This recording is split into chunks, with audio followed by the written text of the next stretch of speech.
past, be it at the workplace or be it whether you study together, whether you guys have played together and stuff like that, because you know those people in and out. When they didn't really have to put on in front of you, you knew the true identity and you can essentially figure out whether you can gel with that identity or not, whether the chemistry would really work with them or not. And that's when how you need to go about looking at it, right? But just because you get an idea and you think that that particular person has this kind of skill sets and stuff like that, try to get that person, probably your short-term problems are gone. Probably will build a phenomenal app, phenomenal website, phenomenal product, but your problem starts post that only.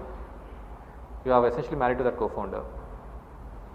The co-founder is not able to scale, is not able to open towards a lot of other things, and the co-founder is not necessarily doing what he was supposed to do earlier, because now the company has become big. Then you just can't stay with the co-founder also, let go of the co-founder also, because you have taken VC money. It leads to a lot more chaos than way. So if you really are looking at co-founders and stuff like that, don't bet on skills. Bet on your fundamental values. Bet on, so you just have to really look at the other person and feel that whether you can live with that person in their worst moment, and vice versa also, whether they can essentially put up with your worst moment. Whenever you guys are pushed to the wall, the way you guys are going to behave, the way you guys are going to react, are they fine with that? Are they can put up with that? Because you go through a lot of things. Some stress somewhere else, funding is not really happening, you essentially take it on the team and the co-founder, or something that really is bothering you somewhere else, but you essentially take it on the team and the co-founder, right? So that's you have been pushed to the wall and you are behaving that way. But as long as people can essentially figure out that, okay, there's something bothering him or her, let me give that space. But if you essentially get with someone who would essentially start making it a lot more difficult for you, because you're already in a stressful situation, but it becomes a lot more difficult for you guys, then the relationship is not going to essentially hold, right? So don't invest in skills, figure out that whether you are able to deal with the person during their worst time of crisis or not, and those are the guys, and you will essentially find such kind of people when you essentially dig deeper in your own thing. And it's always better to have a co-founder than doing it all on your own, because you need someone to take the load. Trust me, it's extremely stressful to run a startup, right? And if you are alone and things like that, right, it becomes a lot more demanding, right? Not that one cannot, it's not worth it, but but it doesn't mean that you need to have a cricket team to run the startup, right? 2 or 3 is a good number. More than that, even though you get a great exit, you will not probably make enough money, and you would essentially, if you turn out to be the CEO of the startup, most of the time essentially goes in dealing HR issues with your co-founders only, right? So it's not advisable to have a huge startup for the money's sake, for dealing with HR issues and things like that. But a 2 to 3 member startup is a good thing, right? Where you have some company to share the responsibility, right? If you fall sick or if you are not in the mood to do something, they can essentially pitch in and get the thing. There are a few things that you don't want to do. Let's say, for example, you don't want to deal with the government authorities, right? Then the co-founder would essentially pitch in and deal with that. As far as the government is concerned, they are speaking to the founder. They are fine with that, right? Than speaking to an employee, right? So you would essentially find a lot of use for having that way. You need someone to share the load. It's very otherwise it becomes too stressful, and I don't think so. It's really worth it, right? It's better to do something like this with someone that you want to do it with, right? So it gets pretty stressful, but if you are with someone, it is a lot more fun. It's a lot more fun, right? So I don't know whether you guys have experienced in Ahmedabad or not. When you're doing group studies, however stressful the situation is, because you are essentially like the group, right? You love it, right? Whether it is a back-to-back quizzes or back-to-back thing, you will still love it. So then there is no challenge which is essentially too big, because you're in the right setup. Whether all of you essentially go down the drain together, there is happiness in that, or if all of you together essentially ace it also, there is happiness in it, right? It's better to essentially have a bunch of co-founders and have fun while building the startup, right? A lot of things will come and go. Media would essentially make you into a rock star overnight and essentially pull you down the another night, right? Or you essentially start letting those things in your head, nothing's going to really happen. So, but essentially you enjoy what you are doing and enjoy it with a bunch of guys that you really like and you want to be with, and that's really what matters. And after that, whether the exit happens, whether you fail and stuff like that, doesn't really matter. If you fail, you would have learned so much, you would essentially figure out that there is an opportunity somewhere else and you start something. And if you succeed and you make money, it's better to essentially have friends who have got more or less the same amount of money, so that you can essentially, and the time also, so that you can essentially spend the time and the money with them than essentially sitting on a huge pile of cash and sitting alone, than not knowing what to do with all that because all your friends are busy working, right? And that's a way to really look at it. So this is on the co-founding team and the idea space. Any questions?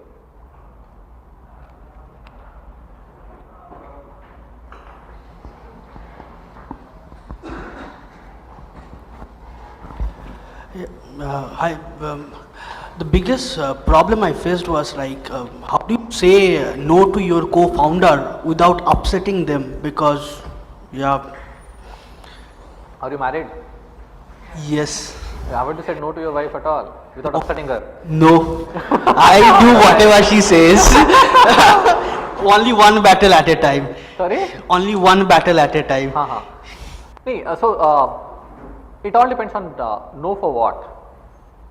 Like we had a value, means I had a value in my mind, but he was, because it was kind of aggregator kind of system, and he was putting in things which are not in line with the values, and it was very difficult to convince him because he was also passionately working towards it. See, if there is a difference in the values, then you need to figure out moving apart. Sooner the better. But if it has got to do with something which is very extremely minor, then do an A/B testing, right? And that's where the sticking the neck out really makes sense. Let's say your co-founder takes care of marketing and you are handling operations, for example, right? And if it's a marketing decision, you have a different point of view, but his will be the final say. As far as operations is concerned, you have a different point of view with your co-founder, but you will have the final say, right? And that's essentially how you need to really do that. But if it is a fundamental issue in terms of ethics and integrity and stuff like that, right, then that's the time you need to essentially move on. So there's nothing like telling no to the co-founder. If it is because once the ethics comes in between a relationship, it will never go away because it will always play in the back of the mind, and it's better to part ways sooner than later.